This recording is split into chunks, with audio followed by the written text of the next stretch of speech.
I'm Phil. I'm Nilden. I'm Raz. I'm up Busty's ass. I'm Brandon. Slide jobs by the dozen out here. Hello, this is Thomas. Here. Pisser. I'm John. Sit down the back straightaway for the final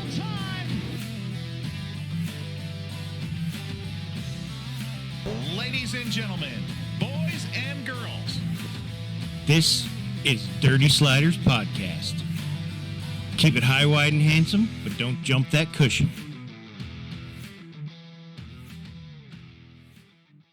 Hey, welcome in, Dirty Sliders. I am back. Things have gotten in the way, but I am back. Excited to be here tonight. Lots to talk about tonight. Obviously, last week was the big Chili Bowl.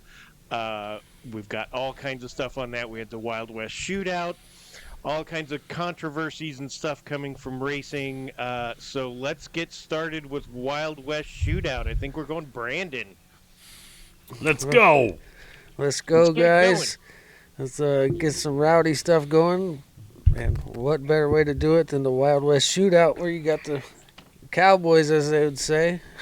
Well, it was funny because some of their halftime show was barrel racing, so you come to watch racing and a rodeo breaks out, so that's kind of interesting.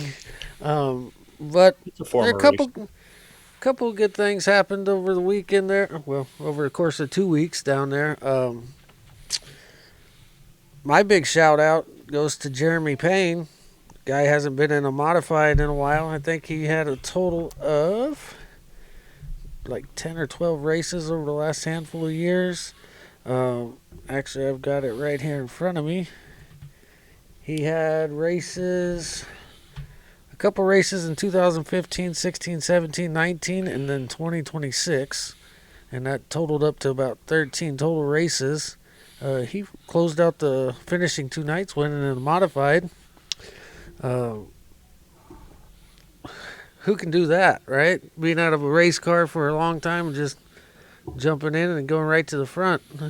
Anybody here think that's an easy feat? No, that's impressive for sure. Not at all. Well, I mean, the guy's no slouch. He's a 5-time Duel in the Desert winner. He used to race for Johnny Sadoff in a Jet Racing chassis. That's about the only racing he did there for a while, was show up to the Duel in the Desert in Vegas and put a hurting on folks. But besides that, Hudson O'Neal was in the Rumley 6 car. Everybody knows the Rumley 6 car, based off of pretty much Kyle Larson running that thing recently.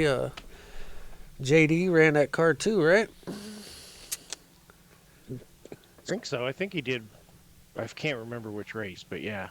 Either way it goes, that damn car is dominant with whoever you put in it. Billy Moyer was on the mic with the guys, and he was talking about how Rumley has it figured out. It's like the front and the rear clips of that thing are like throwaways, and they have easily, easy get it to the shop, pull those 2 pieces off, slap 2 new ones on it, and go again. So he was saying that the way that they've got it figured out was pretty quick if they wad one of those up. But he was able to win 3 out of the 6 nights, which is pretty impressive. The last night of the Wild West Shootout in the late models, Turbo, Tyler Erb, seemed like every time he started on the front row outside of a heat race, he crowded the pole sitter, door slamming folks. He did it with the smooth operator, Bobby Pierce, and he did it with JD on the final night. They threw a couple sliders against each other. I think we got a video of the one where Tyler Erb kind of threw that one on JD and bringing his heat race to a close. JD came from the B main, started 23rd in the A main, and came all the way up to 2nd place. And he wasn't letting Bobby Pierce get away from him. But Bobby Pierce kind of threw a shitty slider on Hudson O'Neal on that final night, too. In the A main, they were battling for the lead. Coming out of turn 2, Bobby Pierce drifted up, per se, but Hudson O'Neal ended up doing a full 360, kept it moving. They went to caution, but both of those guys kept their spots. I'm not sure how that works out when they're both involved in that caution, but it's still a good race. Bobby Pierce, obviously, it took him a minute to get going for the week. He was kind of, first couple nights, he was just kind of out to lunch, per se, because like the first night, I think he finished mid-pack or somewhere close to it. Just no action, and then the last couple races he came on. Blake Adams, another young kid. He ran the X mods and the A mods. Finished up front first couple of nights of the Wild West Shootout. He ended up leaving early, 2 nights early. He was the points leader. Had a problem with one of his cars and decided to pull out and get home so they could get prepared for Speed Weeks coming up, which a lot of people were moving from one track in Arizona down to Speed Weeks, Florida. Rodney Sanders was the modified champion for the week, and he only got one feature win out of the week, and that was damn near last night. It was the night before, 2 nights before the last night. Finally picked up a win, but he was consistent. On the way out of the track, leaving there, Central Arizona, his trailer caught fire, so that's a rough way to start the season. Yeah, he ended up getting one win and won the championship. I mean, I don't think it was the outing that he was looking for. He's usually a top runner with the USMTS guys, but ended up getting one main event win out of it. Garrett Albertson. I know the Wild West Shootout pays pretty good, but I don't think it pays enough to buy a new trailer. No, I think it was a $3,000 to the points fund to the points winner of the mini series they call it. So I don't think $3,000 is going to cover a trailer by no means. Friend of the show, Garrett Albertson, finished 4th for the week in points for the late models. Christy Barnett, another friend of the show, she kicked off her season with the second half of the Wild West Shootout. First night out, she finished second in the X mod, and she led a good portion of that thing before she finished second there towards the end. And then the last night she was scheduled to start on the outside front row, and something happened. She pulled in before the green flag and pulled out at the tail end of the field, took the green flag and pulled it back into the infield. So not sure what happened there, but shout out to Christy Barnett. She definitely showed up and let the guys know she was there.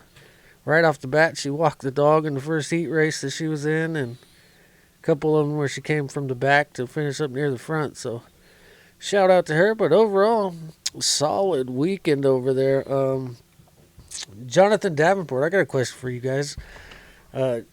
After Tyler Erb took out Jonathan Davenport in the heat race where they got together, you make the call on whichever side of the fence you want to be on. But after the race, Jonathan Davenport parked his race car directly in front of Tyler Erb's trailer, right? And proceeded to wait for his arrival to his trailer. So when Tyler pulled up, he went to back in, and obviously JD's car was there. And Okay, so the video I saw, the front end of Davenport's car was messed up. So how did Tyler do him dirty if it was the front of his car? Because his right front was messed up. Generally, that means you slid up into somebody, right? he got into the wall because JD was on the outside, and Tyler Erb came across the nose, no doubt about it, came across the nose. And then JD ended up in the fence on the top side of turn 3 and 4. But his right front was also messed up from the start of the race when he was started on the pole, and Tyler Erb pretty much tried to drive him to the infield all the way down the front straightaway like he tried with Bobby Pierce the night before, 2 nights before. But Jonathan Davenport, I mean, obviously Flow Racing trying to get involved, asking both sides of the story. Tyler Erb sticking to the Tyler Erb ways, pretty much saying we're not here to run second, we're here to win the thing. Things happen, it's racing, you get into each other, whatever. And JD was the opposite of that, like where was the respect when we're racing? Like why are we tearing shit up when we're, this is what we do for a living? I hate that term almost as much as I hate rubbing his racing. Yeah, I can respect you and run into you too. That doesn't mean... it doesn't mean I disrespect you. There's a certain amount of contact in racing. I don't want to go all the whole full rubbing is racing thing, but you got to expect somebody to get into you. But I'll tell you this: if you pull up and park in somebody's pit, you better come out of the cockpit swinging.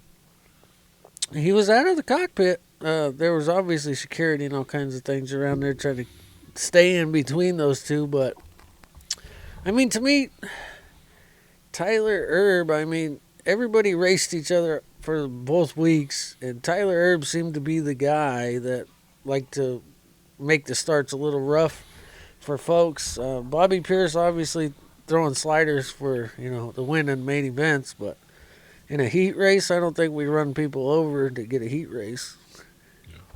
I run on my grandma for a win. Yeah. But I mean, that's kind of Tyler Erb's signature on starts, is he will try to push whether he's on the inside or outside, he tries to push the other car out of the way. He tries to take the line. Yeah. Yeah, the video I saw of the slider that eventually ended up with JD in the wall was, I mean, JD was behind him. He's got brakes and steering wheel also. I mean, and he's coming from his left over his right. I mean, Tyler ran over his front, but JD wasn't given an inch, and neither was Tyler. The way Bobby Pierce explained racing at Central Arizona was like racing at Eldora. You're at speeds like you're at Eldora, but the track is not banked like Eldora. But even Billy Moyer, who ran the first night down there, and then he was pretty much on the mic with Flow Racing for the late models, he said the track is so dang slick in the middle. If you miss the high line or you miss the bottom, you're pretty much in no man's land, and you're going to end up in somebody or the wall, which happened a lot. There's a modified that ended up right front over the top of the billboards, which is impressive. But, I mean, did anybody see that too? His roll cage, the bar in his cockpit broke. Yeah, right. After that, the one right at his head, basically, and it broke right at a weld. So that kind of points to maybe someone's not doing annealing or whatever with chromoly. I don't know. I'm not a metallurgist, as a chassis builder once told me, but it didn't look good. Well, thankfully nobody got hurt in that deal, because when I seen that break, I was like, that dude was that close from really bad stuff happening, right? Yeah, and we can't finish off the Wild West Shootout segment without giving props to Chris Kearns for the promotion he does for that every year. He puts on a hell of a show. There's people that love Chris Kearns, there's people that hate him, but you can't deny that he does put on a hell of a show. True that, and shout out to Hoker Trucking. Hoker Trucking's been coming on strong for a lot of big races. He was there. He sponsored part of that deal, and he sponsors, Flow Racing Night in America. He's coming up with the Iowa Speed Weeks this year, where they're doing Marshalltown, Mason City, a couple of tracks in Iowa there. So shout out to Hoker Trucking as well. He sponsors a couple of guys too. Ricky Thornton Jr., who won the first night at the Wild West Shootout and ended up at the Chili Bowl. Yeah, Raz has those responses for what happened there. Yeah, they had another big race last week. The 40th running of the Chili Bowl Nationals in Tulsa, Oklahoma. For those who are not familiar, which if you had to crawl under a rock to not be familiar, it's a huge midget race held indoors in Tulsa every year, and they drew 407 entries, set a record. 387 cars took a green. So I don't know if 20 guys didn't show up, or 20 guys couldn't get out there or what, but that's still pretty impressive. I think a mix of didn't show up and couldn't fire. Yeah. We've all had a race car that ran perfect at home, and we get to the track and something's wrong. We had 5 miles and it doesn't start. Yeah. I swear, it just ran perfect. We had one at Chili Bowl. We went through that, and we went through days of the thing not firing. And then it would fire, and then it wouldn't, and then it would fire, and then it wouldn't. It would fire in the parking lot, wouldn't fire on the track. Turned out it was loose ground on the tachometer. It was allergic to dirt. That's enough to piss you off. So, there's quite a few stories of the week, a ton of stories, actually. Starting kind of in chronological order. Well, actually in no particular order. Christopher Bell dominated Race of Champions, wire to wire. walked away from him. Yeah, just wire to wire. Mine. And I really thought that was a portent of things to come. Well, and that was in the first time him being in his own car. Yeah. First time in his own equipment. No more house car for him. Yeah. It's his own house. Yeah. He's forever been a Keith Kunz driver. And like Kyle Larson, he decided he wanted to run his own equipment. And he said it was a little bit stressful. Well, when the bill comes to your house and not somebody else's. Well, not only that, all the decisions are on you. Not only was he a Yeah. car owner, he was crew chief. He's making all the setup decisions. So, say one thing about, when you're running for somebody else, if they're making all the decisions, well, you just have to get in and drive. Mm-hmm. The other cult story of the Chili Bowl, I didn't know this guy's name until this week. His Stash. His name is Jim Lidvack, a.k.a. I knew the photo bomber, and that was it. A.k.a. Jim the Photo Bomber. Dean Mills, who works for Flow Racing, Jackass. sometimes announcer, sometimes blogger, made a post basically calling out the Photo Bomber as a douche. What's this guy's problem? He wears his own picture on the front of his shirt, blah, blah, blah. He's got no business being out there. He's just an attention whore. And the public lit him up. Keith Kunz came out and said, that guy's a great guy. He's welcome in my pit anytime. And a bunch of people came out and said, look, he's not hurting anybody. Who cares if he's in the background of the photos all the time? By all accounts, super nice guy. And then, so it blew up. It was like the sub-story of the Chili Bowl. Larson pulled a photo bomb, too, there on the last day when he kept walking through. So he kind of made a little funny about it, too. Yeah. To Dean Mills' credit, he made a pretty long post basically saying, hey, you know what? I was wrong. I was out of line. I shouldn't have called this guy out. He's a super fan. He doesn't just, it's not just a Chili Bowl thing. He goes to high limit races, Knoxville Nationals. This guy's a fan. You know what? If he wants to get in winner circles photos, it's not like he broke any rules. Right. But there was one night where Flow Racing pushed him out of the shot. And it showed up on camera, and that's when the people started lighting up Dean Mills over that. But anyway, it's done and over with. It's become its own story, which is kind of cool. And I tell you what, this is the first Chili Bowl I haven't been to since 2018, and I picked a hell of a year to skip. Horrible year to miss. Because, man, there was some strong racing going on. Well, I don't know if you'd be mad about not being there, since you wouldn't be able to be down the ramp unless you had that different colored wristband on every day, since they kind of changed that up. Well, I help out with 4 different cars, so I would have been down there four nights out of 6. So anyway, if I go again, well, when I go again next year, because I'm for sure going, I'm probably going to worry less about that and then kind of take a back seat as far as helping out, because I'm getting kind of old and crippled up. Nobody noticed. The story for me, one of the huge stories, was Jet Barnes, 14-year-old kid.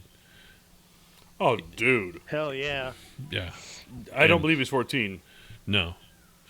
That's a grown... Especially the way he drove. That's a grown-ass man right there. He was fast all week. He would stuff it in there with the best of them.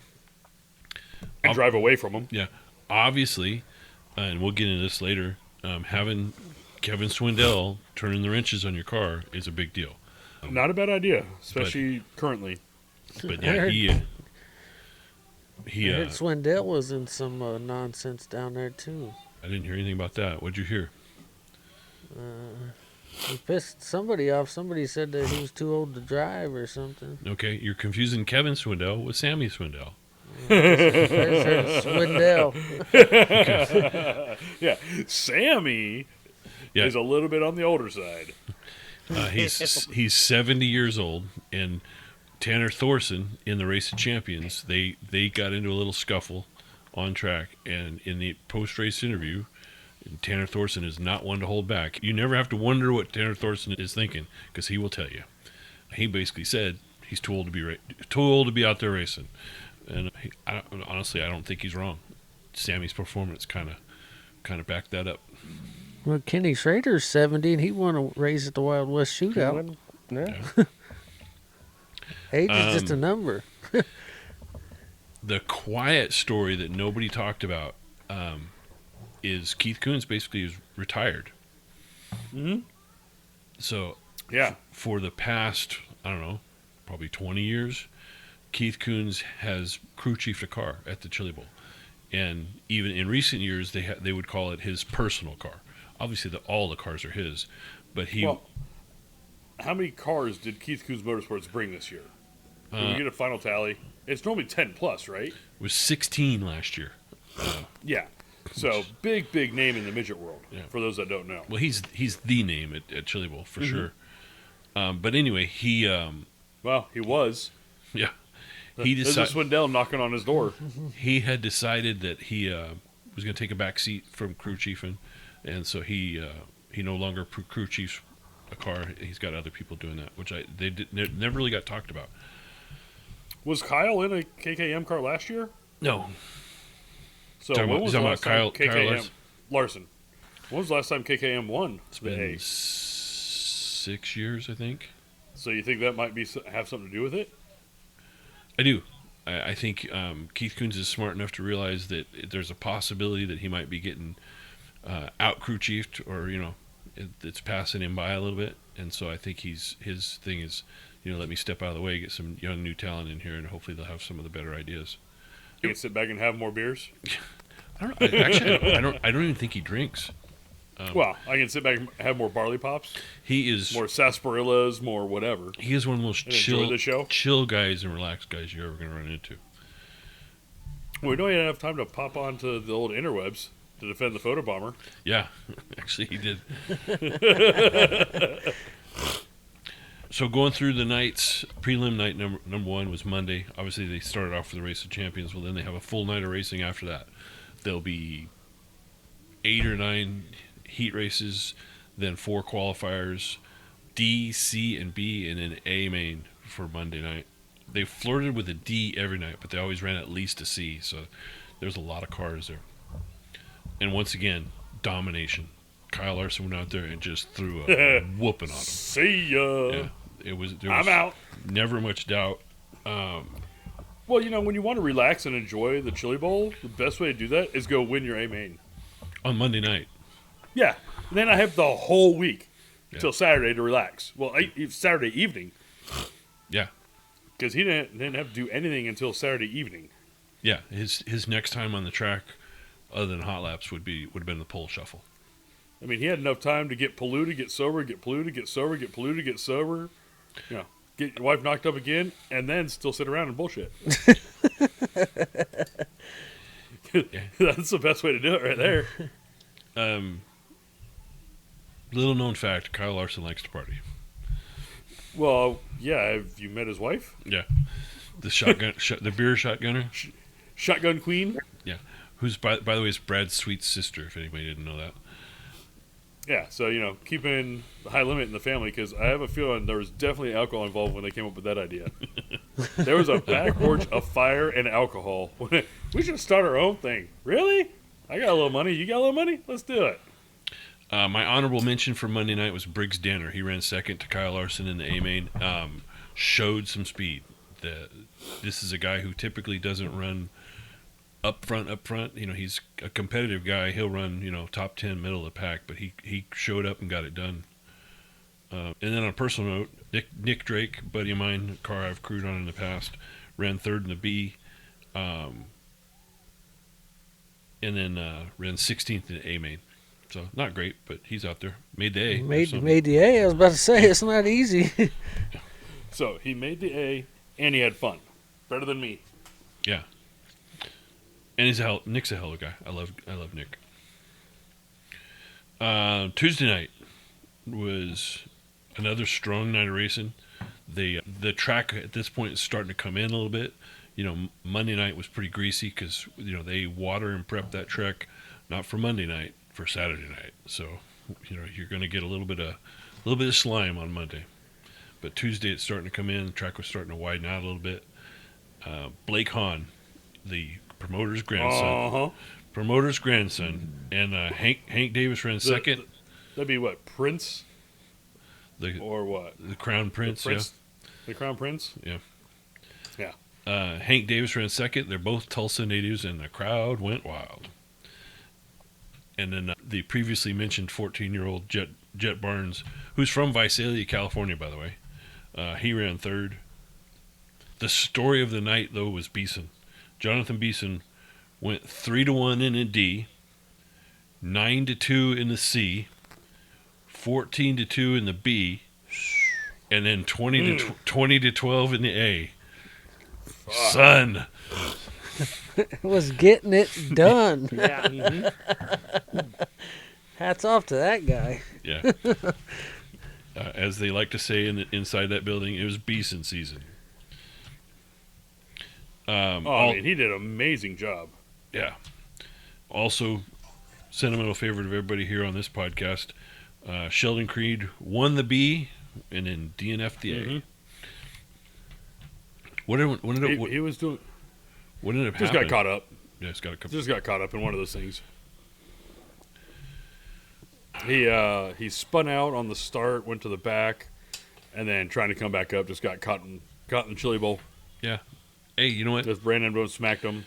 And this kind of the story of the week was the more on the front stretch, but a little bit less on the back stretch. There was building up all the crumbles and the fluff and everything was building up on the K-rail. And if you ran up that, you were going for a ride. It would just run you right up the K-rail and flip you over. So they called it the ramp. Mm-hmm. But there's not anybody sitting here that would have anything to know about running up a K-rail and flipping over. you backwards. You perfected that art. He threw a pirouette in it. Mm-hmm. I'd have given him upside down backwards. Eye level with the starter. I'd have given him a 10, but he didn't stick to dismount. Oh no, I did. That brings us to Wednesday night. Little foreshadowing. Emerson Axsom ran strong, won the A. Also previously mentioned, 70-year-old Sammy Swindell had a hard flip on his own, even though he and I love Sammy to death, but he never gets in a wreck that's his fault. He said someone pushed him up there and he ran up that ramp we just talked about and it put him on his lid hard. Career. Yeah. Yeah, his whole career, his wrecks are never his fault. Snapped the axle in half on the right rear, tore up a bunch of stuff in the heat. But there's some controversy about that. A little bit. Why did his axle snap and nobody else's?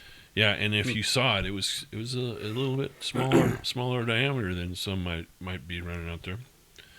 Well, you said it's 3 pages is the entire rule book? Yeah. For Chili Bowl? There is. So, was he doing anything illegal? No. But there was an axle shaft and a tire that bounced down the straightaway. Yeah. So he only ran his heat. He did not get that car fixed in time to come out for the C. And, of course, again, not his fault. Thursday night, again, another hell of a night of racing. By this point, the tracks are really starting to get racy. By the time the heat races are over, it's too wide, and there was some passing going on. This is one of the most passing I've ever seen at the Chili Bowl this week. Christopher Bell won the thing and went 8-1 in the A, which is pretty damn impressive. At that point, by the time you're at the A feature for any qualifier night, it's the big guns, and he went 8-1 with the big guns. Kyle Simon went 14-4 in the B to transfer into the A. That's a pretty impressive feat. Again, back to sentimental favorites. Trevor Klein won the B to transfer, went 16-14 in the A with a spin. He was up higher than that. I think he was up to 10th. Spun out kind of on his own, and then recovered back to 14th. So strong race, but the results weren't there. Yeah.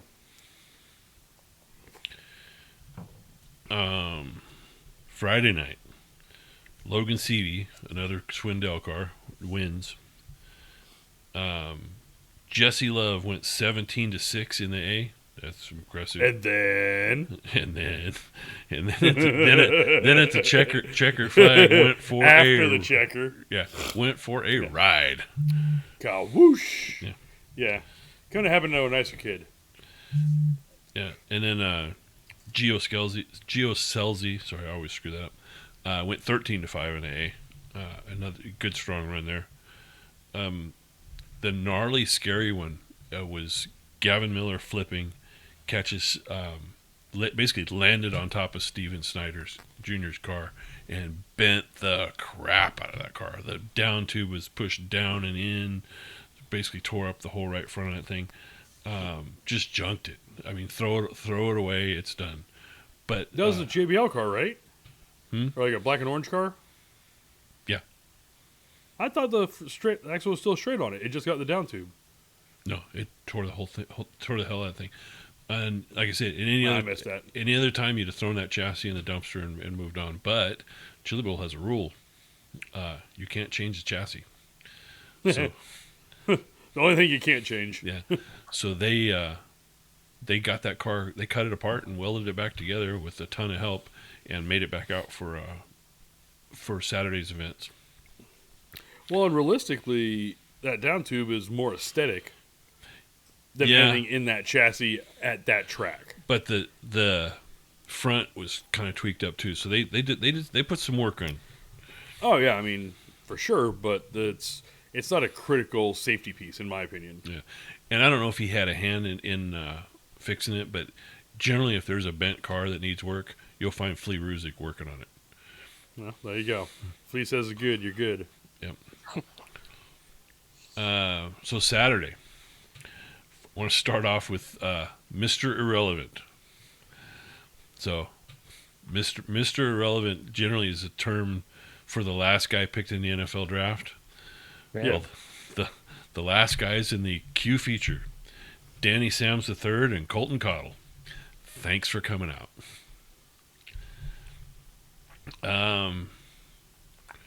Sammy Swindell, after having a rough night on his qualifier night, started in the Q2 feature.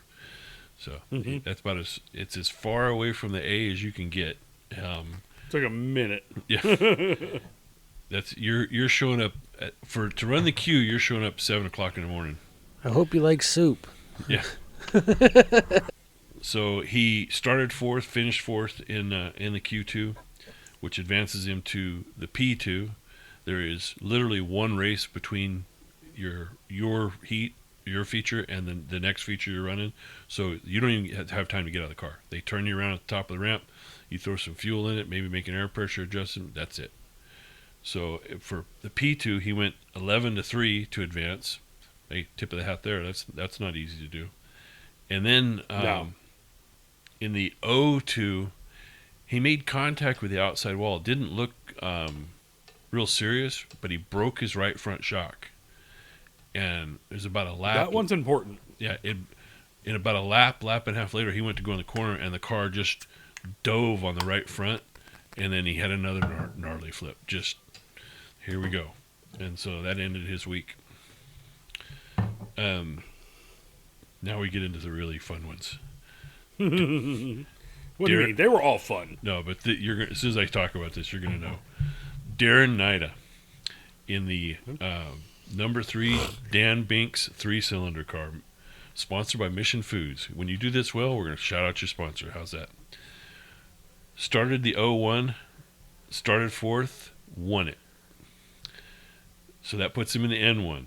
Started 8th, ran second. So that puts him in the M1. Started 10th, finished 4th. So that puts him in the L1. Started 12th, finished 5th. He's having him some soup. Which puts him in the K1. Started 13th, finished 4th. Pretty good run, right? He's not done yet. Wasn't there 2 guys going at the same time? Don't get ahead of me. Don't get ahead of me. I want to get to that. That puts him in the J1. Starts 12th, finished 3rd. Now he's in the I1. Now you're starting to think, hey, wait a minute. This guy could make something big happen. started 13th in I and ran to third. Advances to the back of the H. 13th to the 5th in the H1. Line her up, son. I hope you hydrated. Is the guy full yet or what? That's a lot of soup. So starts 13th in the G1, finishes 6th out of a transfer spot. They only took the top 5. The crowd, every time he was coming out on the track, the crowd was going nuts. The crowd recognizes when guys do this, something like this. Now, almost at the same time, and running in the same races, basically, Mac Leopard. So he starts on the pole in N1, wins it. Okay, not bad. Goes to the M1, starts 11th, which was just 2 spots in front of Darren Nada. They're, like I said, they're in the same race. Wins it. So now that puts you to the L. Starts 11th, finishes 3rd. Mm-hmm. So now you're in the K. Starts 11th, finishes 2nd. Okay, same thing. This guy could do something. Keep doing it. Yeah. Keep going. What did I leave off with? The L. Yeah. Okay. Yeah. Goes to the K, 11th to 2nd. Fuck. So now you're advanced to the J. Starts 10th, wins it. Golly almighty. Let's go. Wait, there's more. That puts him in the back of the I. Starts 11th, wins it. Goodness sake. Come on. Dang. Come on now. So that puts him in the back of the H. But I mean, how does that feel as one of the competitors when you just get walked by this dude? Yeah. Well, I mean, you're because the heats are what? How many laps? Usually 10 to 12. As you go higher up, they get a little longer. They get more laps, but let's say they're 10. Yeah. So But he's also got seat time on the track for the day, too, where you're coming out I cold. don't care. Well, and you got a fresh motor, fresh tires, fresh everything. Yeah, but you Yeah. don't know how the went, track's All acting. right, let's go. Or Yeah, he there knows is- what the track's doing. there is a bit of advantage to having already been out on the track. You know where the line is. But I'll tell you from a competitor's point of view, the excitement as, hey, we advanced another one. Let's turn around. Let's get him ready. I guarantee there was at least a right rear tire change in here somewhere. You know, they're topping him off with fuel at least every other race, probably every race. Yeah, I can just imagine. I'm like, all right, let's go. What the? Where'd he come from? Yeah. Did somebody So- tie onto my bumper? Back of the H, 11 to 4. God dang. Yeah, so that puts him in the G. Back of the G, 14 to 2. So now he's God. yeah, That now kid he's, passed some cars in one day now, boy. He's up in the F. yeah. So now he's in the F. Starts 17th. Wah, gets to 9th. Damn it. Well, That's still a good run, though. Oh no, it was an amazing run. Yeah. Darren Nida broke the all-time record for most heat races, and that lasted one race because Mac Leopard beat it the next race, the next heat. Which hey, I had it for a minute. The thing too, you may or may not know this. Every single feature winner, even all the way down to the Q, feature winner gets a plaque. So you know it'll say Q feature winner or whatever. So Mac Leopard has 1, 2, 3, 4 plaques from that night because he won the N, he won the M, he won the J, and he won the I. Good Dang. Lord. I wonder how many And cars that- total that kid passed in a night. They talked A about lot. it. I didn't write it down. It was something like 90 cars or something like that. Yeah. And that's Give me $100 a car. Yeah. Hell of a run, kid. That'd be good. yeah. Hey, you know what? Tip of my bald head to both those guys. That's You passed amazing. more cars than I did in a night versus Yeah. what I did in the last 5 years. Yeah, those guys. between those two cars, they passed more cars than they did on the interstate on the way home from work tonight. Right. I mean, for me, that was just the neighborhood. Yeah. You know, Those two SoCal. together damn near passed everybody that was entered. Hell. Again, going back to my buddies, Nick Drake, he started third, finished third in E2, went 18-9 in the D2, and that's as far as he got to go. Still no slouch coming up 9 spots in No. the D, man. Yeah, no, hey, by the time you get up to like the F, you're up against heavy hitters. You know, there's some slouches at the Chili Bowl. They're not racing, Fs and Es and Ds. I mean, you're probably getting rid of them around HI. Yeah, I would say. I mean, we won. I mean, I'd be in like the S myself. Yeah. We with the Woodland car, we won an E feature one year and advanced to the D. We celebrated like we won the thing. Oh, by the way, Woodlands, go back to the old color. Yeah, Yeah, I Black know. It threw me off a Pissing little me bit when off I with seen that the black woodland car. on the side, and I was like, wait a minute, that's not the right color. I want my bright yellow and black car back. Yeah. Dick, don't be a dick. Paint it yellow. I think that was the last minute decision. To be honest with you. I don't care whose it was. I will get rattle can and I will Venmo or Uber Eats rattle can of yellow. I don't care. It's hard to keep an eye on you when you're the same color as everybody else. And the wall. Yeah.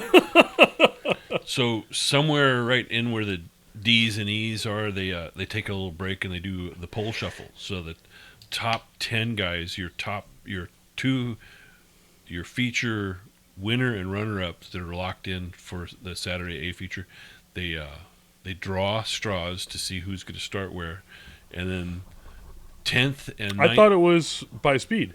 No, they don't. Oh, So they do a my mistake. pill draw or chip draw. So they start off with number 10 and number 9, and whoever wins. Sorry about my dogs. Whoever wins will then race the number 8 guy, and whoever wins there races the number 7 guy, so on and so forth, till you get to the number 1 guy. So Justin Grant beat C.J. Leary, which put him up to Briggs Danner. Briggs Danner beat Justin Grant, and he advances to face Hank Davis, and Briggs Danner beat him. So that means he stayed out there for 3 sessions at least, which put him up against Dayson Pursley. Dayson Pursley beat Hank to race C. Bell. C. Bell beat Dayson to race Blake Hahn. Blake Hahn beat C. Bell to race Logan Seavey. And then that put him up against Emerson Axsom. Emerson Axsom beat Blake Hahn, and then Emerson Axsom then raced Kyle Larson. Kyle Larson beat Emerson Axsom to put those two on the front row. And it was, nobody walked away from it. No. Like every round of that was within a tenth or two. This, I think, was one of the most competitive Chili Bowls I've ever seen. There was strong racing everywhere.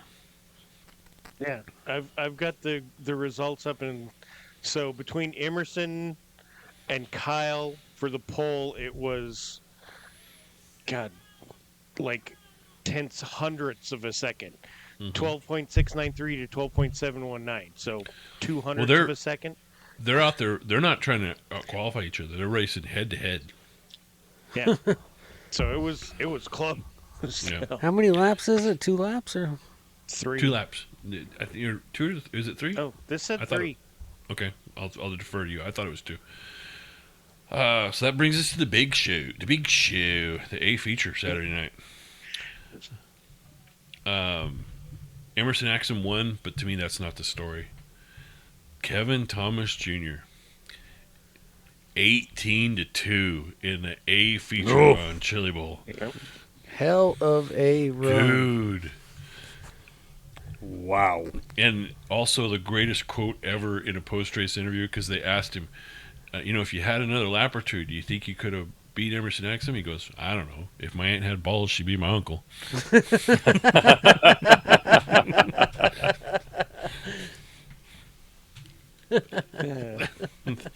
That is a good He's one. got a valid point there. He does. I watched that and just cracked up. Laps. Kyle Larson obviously starts on the pole. Right from the get-go, these guys were not taking it easy. It was qualifying laps, and it was Kyle Larson took the lead. Emerson Axsom, right behind him, and who was it in third? Oh, it was Logan Seavey. So it's the two Swindell cars, second and third.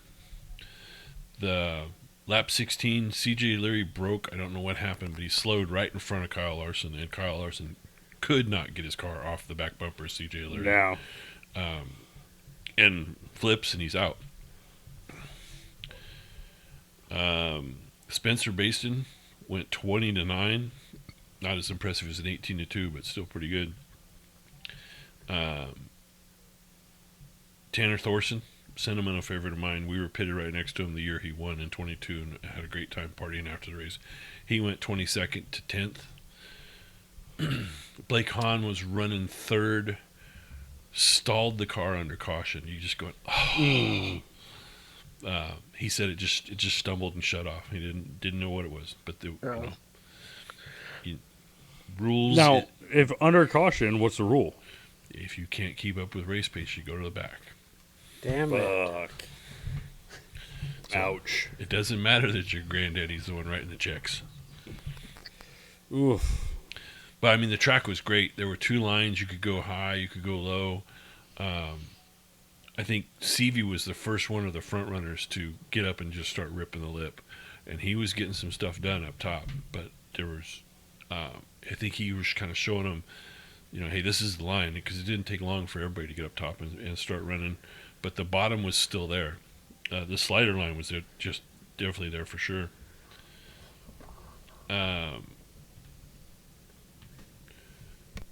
Cannonball McIntosh took out Ryan Bernal in one of the shittiest moves I've ever seen.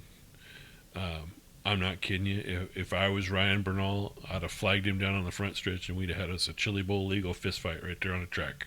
There we go. That's what I'm talking about. Oh, speaking of that, they had a Donnybrook of a fight in the pits. I forget what night it was, but sucker punch of the week. Thursday or Friday? Yeah, a sucker punch of the week. I don't know the guy's name, but you're a pussy. Just walked up from behind and took the cheapest of shots. It looked like the Rowdies got some rowdy action too in the stands there. We'll get to that. Oh, oops! You're getting ahead of it. That was Saturday. Well, we were talking about Saturday. Shh. Oh, I'm sorry. It wasn't Bernal. It was Golobic. Shane Golobic.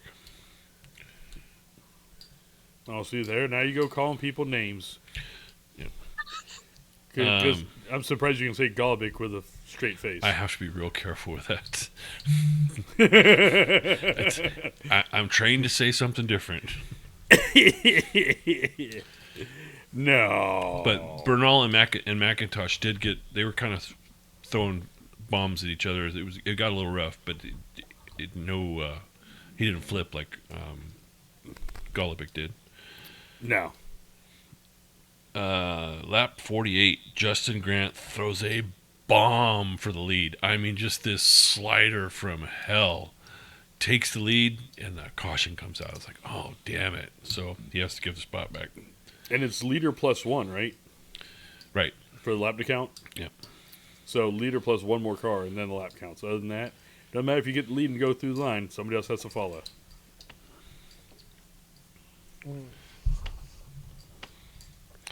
CV start at lap 53. CV was made a hard push for the lead. Then slides out and flips. And then lap 57, Dason Persley jumped the start to bring out jump the start, and they were saying that CV intentionally backed off to help his teammate To let him gap it. for Emerson Axsom, and I'm like, No, you might be right. He might have intentionally backed off, but that was just so it would make it obvious that Pursley had jumped the start because Pursley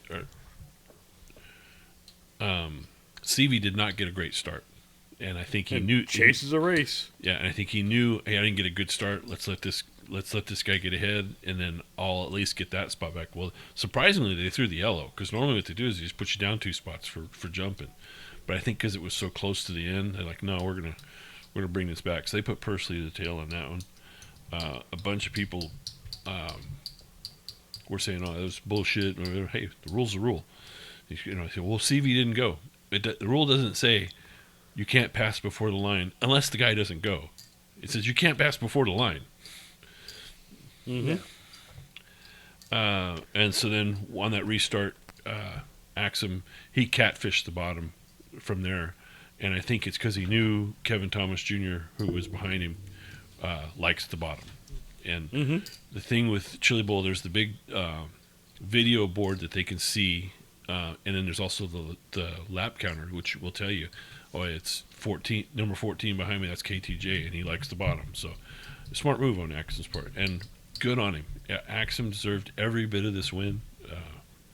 I think it was amazing that he got what he got. The thing I think. Oh, you had to work for it for sure. Yeah, it was not handed to him. He earned it. I think you have to, at this point, say of Kevin Swindell that he's a super team now. He's in the same conversation as Coons, as the Chad Boat cars, the Matt Wood cars. When you have 4 cars in the A, and every one of them was competitive, including Jet Barnes, 14-year-old kid, and every driver in their interviews at the top of the ramp said, "This car drives different. I can do whatever I want in this car." When they're saying something like that, well, it definitely says something when KKM isn't the only name if you're going to buy a ride. Yeah, it's not the number one automatic name anymore. I don't know that Emerson Axsom bought that right. He said that Kevin reached out to him and says, "Hey, I got a seat. You want to run it?" I'm not saying that he did buy it, but I'm saying if you have money to blow to put, say your kid in a car that you think is going to be good, it was for a long time. If you can get a KKM, you have a chance at winning. Yeah, and I think you still have no doubt. You still have a chance in a KKM car, but they're not as dominant as they were. It's not KKM.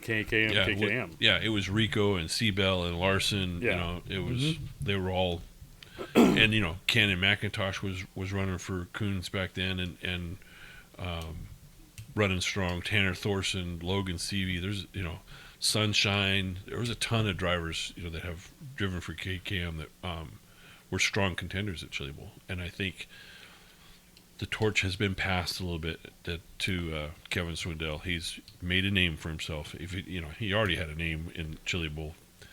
He won 4 of them from behind the wheel. Well, here's my question now: was it the KKM car, or was it the driver making the KKM car?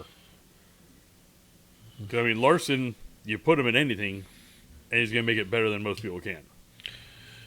Right, but I think in an elite race like this, there's not 3 guys that have that kind of talent. There's 50. You think? Yeah, I do. There's a reason why this race is as prestigious as it is, because it's the best there is coming out there to race. It's Ricky Thornton Jr. It's J.J. Yaley. It's Kyle Larson, Christopher Bell, now Emerson Axsom, Logan Seavey. The list goes on and on and on. There's just a ton of really good drivers that have given any night they would win an A feature. Like I said, it's not 4 or 5. It's maybe not 50, but 20 or 30 for sure. I could agree with 20 out of 400 would be in the conversation. Yeah. We obviously have all agreed that Larson is the best dirt driver of this generation. First race car driver of this generation in the Northern Hemisphere. Yeah, but the people giving him props, there's legends that are in Hall of Fames that are saying this guy might be the best it's ever been. Yeah. Yeah, I don't want to step on it's like any kind of racing, you know. Yeah, sure. Kyle Larson, Seabell, they all went out and whooped their butt on their prelim nights. Look what happened when it came down to the money. Yeah. Larson had a chance until he just flipped. Yeah. And it was exactly. You're right. Stupidest flip ever. Yeah. But hey, that's what I'm saying. That's what happened.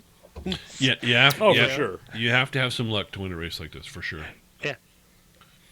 Yeah, that was just one of those. It's like, really? I was outside having a cigar and watching it on the TV, and God, the neighbors heard me and probably wondered what was going on. Because if you guys haven't seen it, take it back, and it's just one of those, whoa, whoa, whoa, whoa, whoa, whoa, and then the tires bit. Yeah. And he just, kind of flopped it to the left. I was like, turn him over, and send him back. You could try it. We've all had those, like, oh, I got this. I'm kicking ass. I got it. And you go a little high, a little offline. You're done. Well, I mean, CJ Larry broke or lost power or whatever right in front of Kyle Larson. And like I said earlier, he just could not get off of CJ Larry. Yeah. You could tell he was doing everything he could and just couldn't. And then he said he hooked the front bumper off CJ's tire, and it turned him right. Dead right into the wall, and then it was over from there. Yeah. And then, what do you think, Phil? Should Kyle have saved it? I didn't get to see it. Remember, Flow Racing doesn't work for me. He's on Flow Racing's blacklist. Well, it makes you feel any better. They buffer like crazy for me too.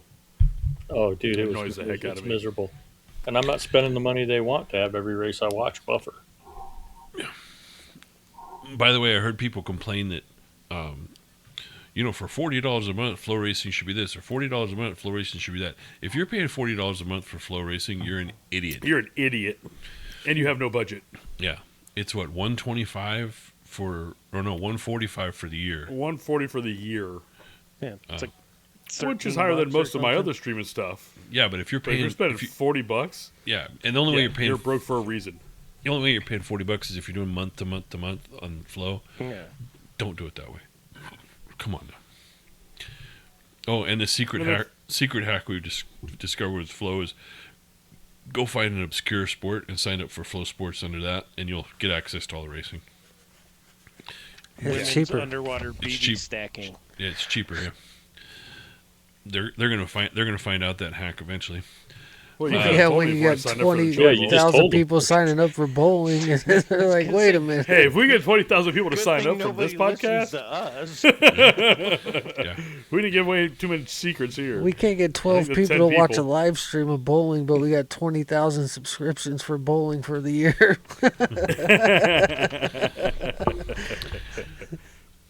So the Top Row Rowdies had a fight in their section, a knockdown, drag out, people's tumbling down the grandstands, fists being thrown. I saw a snap-on jacket. Got some guy in a snap-on jacket trying to. That's this year's jacket I saw. Trying to snatch his girlfriend out of there. Get out of here before you get me in a fight, honey. Yeah. And the sheriffs came, the whole 9 yards. It was a full-on brawl. By a younger generation, from what I saw. Well, and then the Top Row Rowdies, they have an actual Facebook page, posted. I don't know if it was it must have been yesterday. They posted yesterday saying, "Hey, I just want to address this. With the real Rowdies, the original Rowdies. We saw how things were going, and before the races even started, we all bailed out of there. So they're not wanting to take any. We left after driver intros. Yeah." So they're not wanting to take any ownership of this, and maybe rightfully so. But here's the thing: if you call yourself the Top Row Rowdies, and somebody shows up in your section and gets a little rowdy, you kind of got what you got. So, right, yeah. And I'm gonna guess based on what Raz said. With if you're watching from the Q feature to the A, you're showing up at 7:00. There might have been a few beers consumed during the maybe one. A couple. Oh, where was that? I just saw it. I've seen guys Saturday morning at 9:00 warming up in the parking lot. Well, it's Yeah, kind of before the cold in gates open. Oklahoma. Shit, you need something to warm you up. Well, are they still going through the trailers when they come in, checking for contraband? So you have to buy everything there, right? Okay.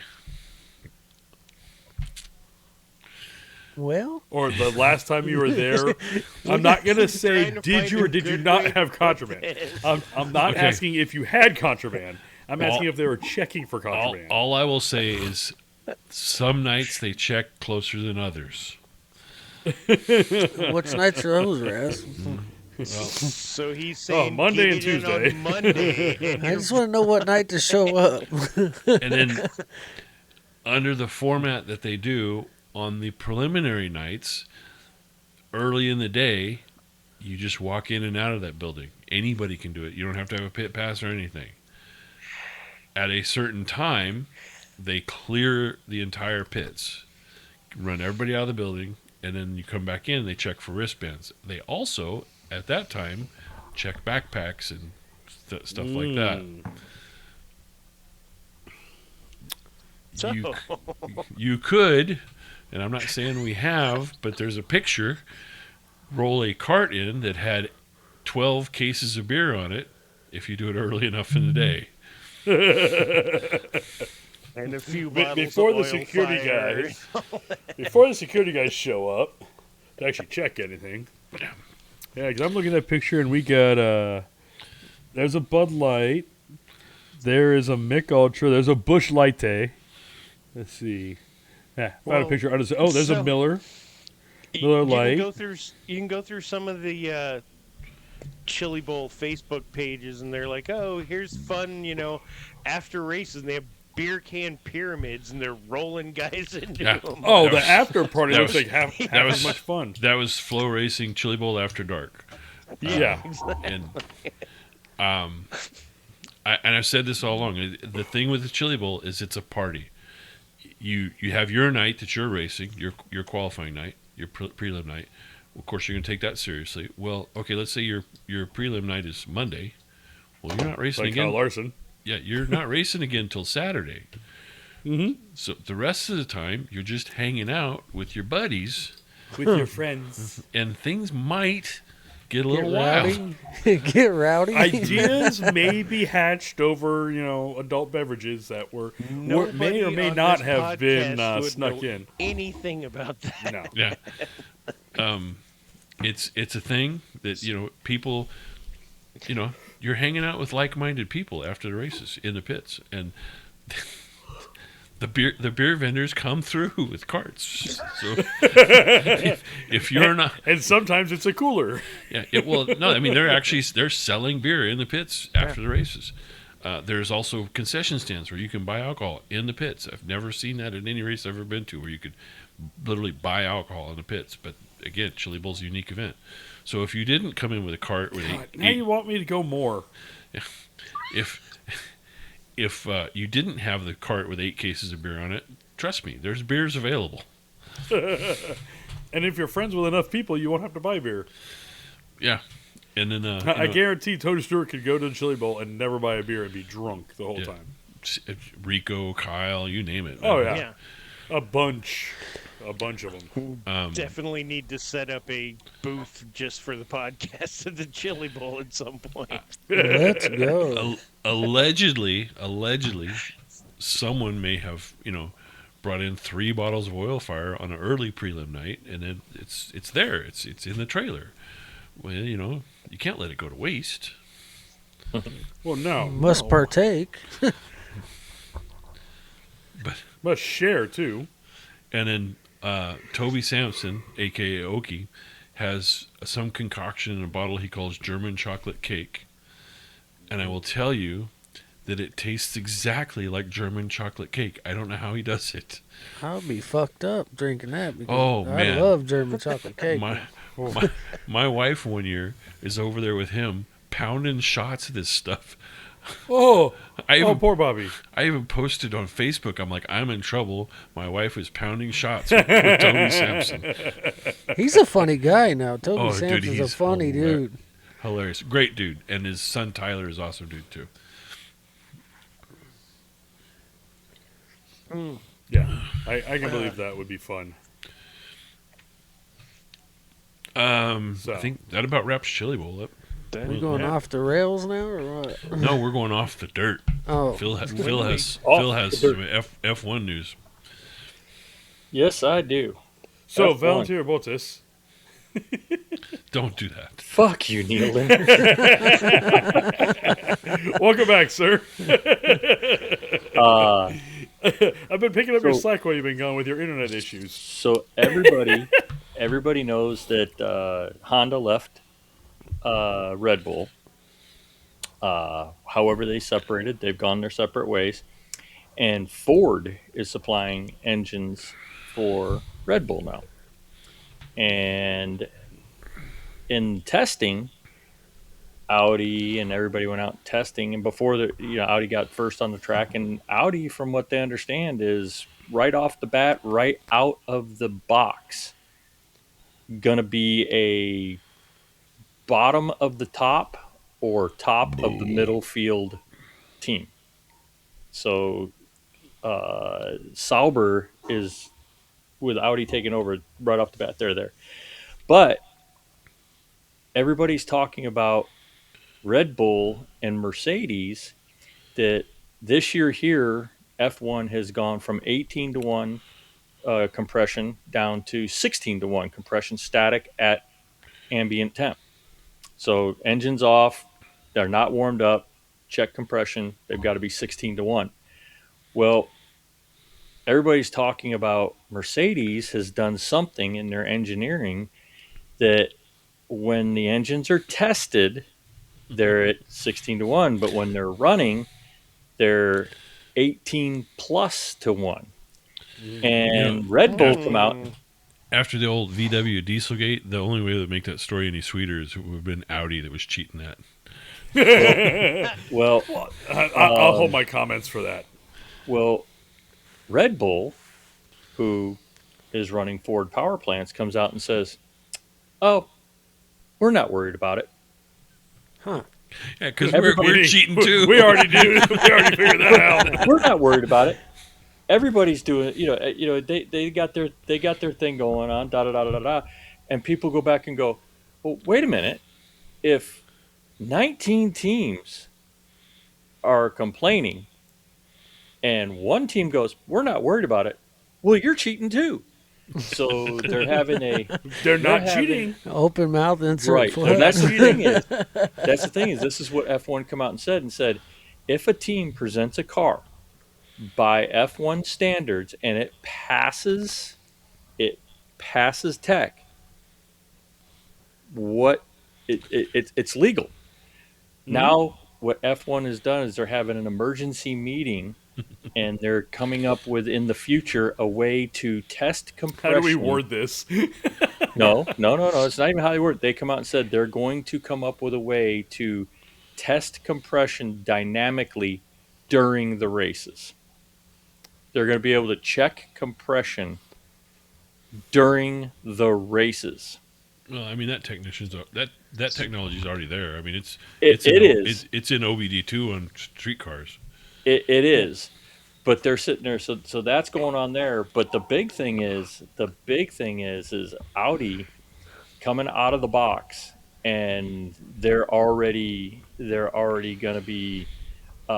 They're already considered a team that's going to be a team that's going to be in the top of the midfield or the bottom of the top. Now, one team that nobody's talking about yet this year is McLaren. McLaren's not being talked about anything they're doing. McLaren's not being talked about any controversy between their drivers. They're not talking about their motor package. Nobody's talking about McLaren. So either McLaren has really put people in their team on a lockdown, like talking, or McLaren might not be as strong this year as they were last year. I don't know. We'll have to see. Well, they're sandbagging, which they have been known to do. Well, but no, they're not talking about them being slow. They're not talking about them being fast. They're not talking about anything. The cars this year are shorter and narrower. And, the other thing is F1 wants to be... Huh? Adjustable front wing. But yeah, but that's been in designs for 5 years. They've been working on that for 5 years. They knew that it was going to be adjustable. No DRS this year because they're doing the adjustable wings. The dynamic adjustable. The driver can adjust the front and rear wing while on the track. But everybody knows that F1 wants to be carbon neutral. So they've come up with this fuel that when they run this fuel, that it's carbon neutral fuel. The problem is they're saying for one tank of fuel in an F1 car with this carbon neutral, which they don't have enough of, so they've relaxed the fuel rule this year. 13,000 euros for one tank of fuel. Oh shit! That's not neutral. It takes a lot of carbon to make that money. 13,000 euros. That's almost California prices. Yeah, they're trying to compete with, but it's crazy that. Okay, so I know we're gonna piss off all the Green Deal people that listen to our show. Green New Deal, yeah, no. Which Probably is the zero. 2 or 3 Which of is us. zero. I think we're good. The problem with that is with that being 13,000 for a tank of fuel, they're not raising the cost cap for F1. Everybody knows that F1 has a cost cap. You know how much money they spend. They're only allowed to spend so much money, or else they get penalized. Well, this is the problem: is the fuel went up significantly in price, and they're not raising the cost that the teams can spend per year. So You're going to take to budget be from clean somewhere and else? green, it's going to cost you lots of money. What's that, Brandon? So they're going to Yeah, take that money from somewhere else in their program to cover the fuel bill. If they can't can't. raise the cap. They can't. That's the thing that in the research that was done, they can't take money from somewhere else. There's no place else to take money from because there are teams that are exceeding their budget. The only team that They that run them like a didn't exceed government? their budget was until the end of the year was, I think it was Williams had one driver that had not cost them any extra money. He didn't have any unexpected engine failures. He didn't have any wrecks. He didn't destroy anything. And that team was one of the Williams cars. I think it was Williams was the only car that almost stayed within its budget, I believe. But these guys are on such a tight budget already that adding that much money per tank, and it's not per week, it's per tank. It's per tank. That's per tank. Yeah. And Neilton brought up kind of the point. So if they exceed their F1 budget, is there a penalty? Is it Yes. just you just? I don't know Okay. what the penalty is, but yes, there is. They get penalized. I don't know if it's points. I don't know if it's something like that. If it's just they don't get. monetary or I don't know if Probably- it's monetary. I don't know what it is, but they do get penalized. Sounds like it's monetary since you're costing me more money knowing I'm already exceeding my budget and you're not giving me any more budget. Well, That's- and that's what see, they that's did where is I they, was- they backed off. They're allowing the teams to run. They don't have to run this carbon zero fuel. Some team now in and- testing, some teams are running the carbon zero fuel, and some teams are running the old fuel. Yeah, It's they going to probably be do- crazy. That's where I was going, like Brandon, is if it's monetary, it's F1. They're already spending an ass ton of money anyways. Yep. If it's points, that makes a bigger difference. Well, Yeah, here's but the other it's thing: It's probably like a luxury tax kind of thing. this fuel Yeah. also goes bad very quickly. It has no shelf life. No Sounds about right. shelf life. It's got. Are we sure California didn't design it? It's got to be renewable. It's got to be some form of renewable fuel or something like that. But it has a very short shelf life. Is it called Gavin gas? Probably. But yeah, so that's the thing with F1 so far this year. They haven't even done their first official test, which is they haven't done their first official test yet, and they're already squawking and complaining about cheaters. Cool. If you're not cheating, you're not trying.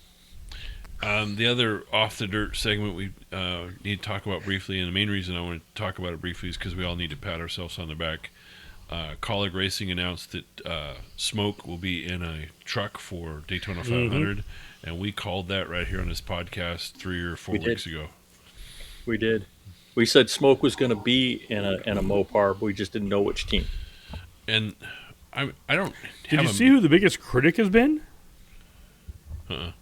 Frankie Muniz, Malcolm in the Middle. What? Oh, I read that today because of the rule they made, the provisional they made. They for gave the him a first provisional three, for a Ram. They get in the first 3 races no matter what. Okay. And he's like, we're busting our ass just to try to get in. Why do they get a freebie? Welcome to NASCAR. I'm trying to get Yeah. a manufacturer back in the business, boys. But he's got a valid point. I mean, let's go down this route. He actually has a valid point. Race your way in, boys. Just because they're new to the series, they get special guaranteed. Yep. They're gonna be Yes. Welcome to NASCAR. Yes, they No, do. I get it. I get it. But as we've all just recently seen with NASCAR's rulings and how they settled out of court with Hamlin and all them, it's kind of bullshit. I'm going to call it out. I'll die on this hill. It's bullshit. They want the manufacturer to get back into NASCAR, which brings more money to their pockets. So yes, you get your first couple races in there. And it's bullshit. Even like Bob Pockris and all those guys are saying, well, that gives them for the first 3 races. They don't have to focus on qualifying or any of that shit. They need to make a car that handles well at what's it going to be, Daytona, Atlanta, Vegas. Well, here's the deal. Yeah. They're all the same damn truck with just a different looking body on it, but they're all the same damn thing. I'd say this. If you need to qualify, you know how it is. They run. And qualifying's all aero. Well, here's all the thing. aero. I'm going to say this. Instead of guaranteeing them a spot, what they should have done, because this deal didn't just come together in the last 2 weeks or two months. When it was brought up that they were coming back in, give them more testing. I would say, okay, you know what? We're going to give you more testing, but you're not going to be guaranteed a spot on race day. That's valid. I can see that being okay. Speaking of NASCAR, a moment of silence for the resignation of Steve Phelps, who basically called us